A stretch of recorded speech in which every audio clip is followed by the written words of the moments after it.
हाय viewers. आज मैं ये बहुत इंपॉर्टेंट टॉपिक के बारे में बात करने जा रहा हूँ। अगर आप किसी भी एम्प्लॉय किसी भी इंडस्ट्री के एम्प्लॉय है व कहीं भी काम करते हैं तो ये आपको तीन अधिकार को जानने ये 10 अधिकार को जानना बहुत जरूरी है। चलिए बात करते हैं the top 10 important rights of the employ in India. Right right to fair wages. चलिए लॉ क्या कहती है, अकॉर्डिंग टू लॉ क्या क्या कहती है। Payment of wages act 1936 section 3, 5 and 7। Code on wages 2019 section 14 and 17। Every employ has right to receive the wages on time and without unauthorized deduction। मैंने किसी भी एम्प्लॉय को काम जैसे ही काम खत्म होती है उनको ऑन टाइम में उनकी रकम मिल जानी चाहिए और किसी भी कटौती के बिना। और किसी भी एम्प्लॉय अगर उसके मिनिमम वेजेस से कम नहीं मिलना चाहिए। अगर एक दिन की भत्ता जितनी भी है, जितने गवर्नमेंट ने तय किया उसी तरह उसको वेजेस मिलना चाहिए। अब बात करते हैं सुप्रीम कोर्ट इससे रिलेटेड क्या कहती है। Supreme court the people union of democratic right versus Union of India 1982 का जजमेंट है। इसमें सुप्रीम कोर्ट ने डायरेक्ट कहा है कि अगर किसी को मिनिमम वेजेस नहीं मिलती है तो वो आर्टिकल 23 की वायलेशन होगी। और आर्टिकल 23 की वायलेशन यानी prohibition of force labour of Indian constitution, ये हमें कहती है कि आर्टिकल 23 जो आप मिनिमम वेजेस किसी भी लेबर या किसी भी कर्मचारी को देनी जरूरी है। The next, right to equal pay for equal work. चलिए लॉ क्या कहती है। Article 29 sub clause D of constitution directive principle equal remuneration act 1976। Man and women must get equal pay for the same of similar work. महिला और पुरुष को same जगह पे अगर किसी तरह के काम करती है तो किसी तरह का भेदभाव नहीं की जाएगी, उसको सेम तनख्वाह सैलरी दी जाएगी अगर सेम प्लेस में सेम वर्क काम करती है। इसी से रिलेटेड सुप्रीम कोर्ट का जजमेंट है Randhir Singh versus Union of India. The court made equal pay for equal work a constitutional right under Article 14 and 16। For Article 14 and 16 of Indian Constitution हमें equal right ये equal right देती है। जो महिला और पुरुष के दरमियान में किसी तरह का भेदभाव ऊंच नीच छोटा बड़ा नहीं किया जा सकता है। छोटा बड़ा ऊंच नीच का किसी तरह का भेदभाव नहीं किया जा सकता। उसमें जो बयां करती है आर्टिकल 14 एंड 16। अब बात करते हैं right to save working condition.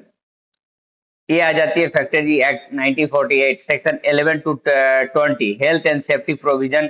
Occupational safety health and working condition code 2020 meanings every employer must provide a clean safe and healthy working environment.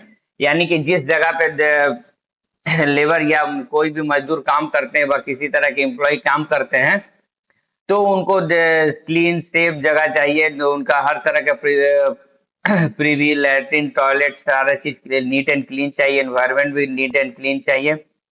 अब ये जो सुप्रीम कोर्ट के research centre versus India of India 1995 का जो judgement है, जो article 21 को support करती है।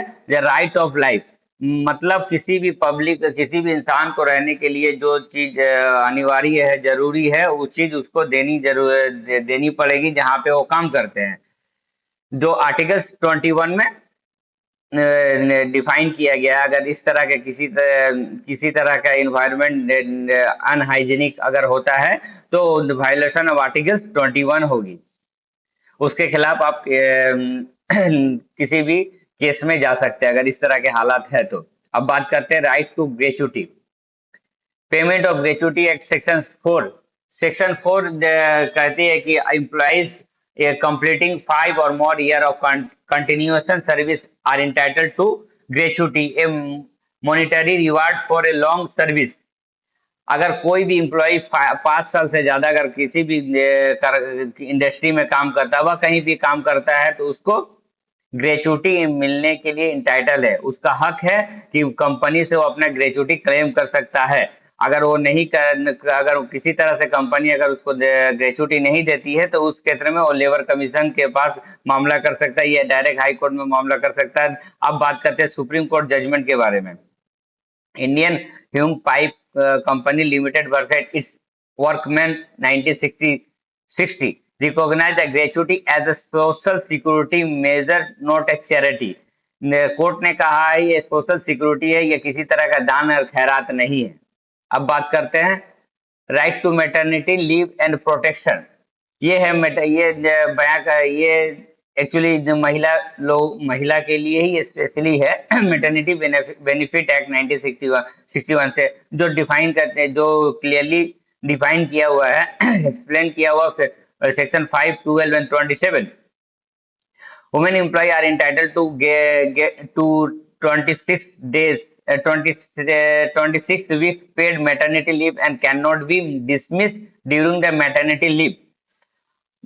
ये महिला का अधिकार है जो मैटरनिटी बेनिफिट एक्ट में दिया गया कि कोई भी महिला during his pregnancy during her pregnancy और 26 वीक के लीव ले सकती है, और उस दौरान किसी तरह का उसको जिस भी कंपनी में काम करती है उसमें किसी तरह का उसको टर्मिनेशन नहीं किया जाएगा, और उसको जो डेली वेजेस है उसको कंप्लीट उसको पे किया जाएगा।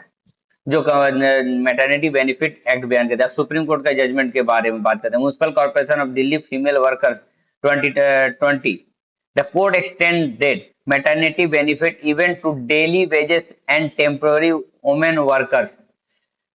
आप दोनों तरह से कोर्ट ने क्लियरली कहा है कि आप डेली वेजेस जो है, और टेम्पोररी वुमेन वर्कर भी है, अगर टेम्पोररी काम भी करती है तो उनको भी आप मैटरनिटी लीव दे सकते हैं, देना अनिवार्य है। ये बात चलिए बात करते हैं number 6, right against unfair termination. Industrial dispute act 1947 section 25 act and 25 N क्या कहती है? किसी भी employ can not dismiss or retrench employees without notice reason and compensation.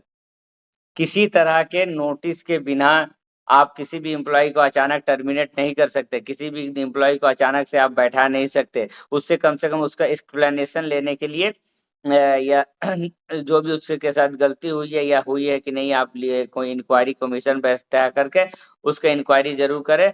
अगर किसी तरह से कंपनी टर्मिनेट करती है तो उस क्षेत्र में एम्प्लॉय कंपनी के अगेंस्ट में कोर्ट में जा सकता है, मामला कर सकता है और अपना कॉम्पेंसेशन मांग सकता है। अब बात करते हैं 7, right to work with dignity. Articles 21 and articles 23 right to life include right to live with dignity, prohibit force labour. Right to work with dignity मतलब कि किसी आर्टिकल 21 कहती है right to life include right to live and dignity का, किसी भी व्यक्ति को अपना जिंदगी बसर करने का उसका राइट है और इज्जत के साथ रहने के लिए है। और जो आर्टिकल 23 कहती है कि किसी भी बंदे को आप फोर्सफुली काम नहीं करवा सकते हैं। जो किसी भी बच्चे को भी जैसे फोर्सफुली आप काम नहीं कर, अंडर एज को काम नहीं दे सकते हैं। किसी भी बंदे को आप अगर उसके मर्जी के बिना आप वहां पर अपने एम्प्लॉय में अपने इंडस्ट्री में काम जबरदस्ती से नहीं करवा सकते। अगर उसकी मर्जी नहीं है तो आप नहीं करवा सकते। कुछ सुप्रीम कोर्ट के गाइडलाइंस भी है, जैसे आके आप देख पा रहे हैं। Bandhua Mukti Morcha versus Union of India, जो फोर्स लेबर और bonded labour is a gross violation of fundamental rights. जो सुप्रीम कोर्ट ने ये कहा है कि फोर्स लेबर और bonded labour is a gross violation of fundamental rights है, अपने जजमेंट में ये कहा है। अच्छा, अब बात करते हैं 8, right to live and holiday. Factory act 1948 section 79 to 82 annual leave with wages, shop and establishment act state law. The employee have the right to paid leave, sick leave and national public holiday। हर employ को ये अधिकार है कि वो national जब भी national छुट्टी हॉलीडे डिक्लेयर होगा, छुट्टी डिक्लेयर है, उसको एम्प्लॉय को उस डे को छुट्टी मिलनी चाहिए। और किसी तरह के अगर बीमार हो जा रहे हैं, तबीयत खराब हो जा रही है, तो उस तरह से भी उसको छुट्टी मिलना जरूरी है। और उसके क्षेत्र में आपको पैसा उस दिन का वेजेस देनी पड़ेगी। Under many state law, workers are entitled to 1 day leave for every 20 days. कुछ स्टेट में ऐसा कानून है कि हर 20 दिन के बाद एक दिन उनको छुट्टी मिलता है। अब बात करते हैं right to social security benefit. Employ provident fund miscellaneous provision act, employ state insurance act.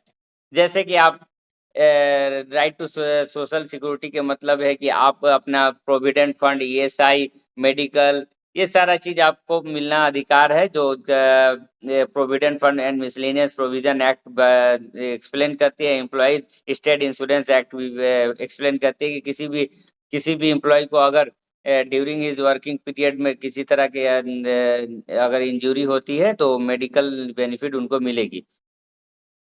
Supreme court के कुछ जजमेंट भी है।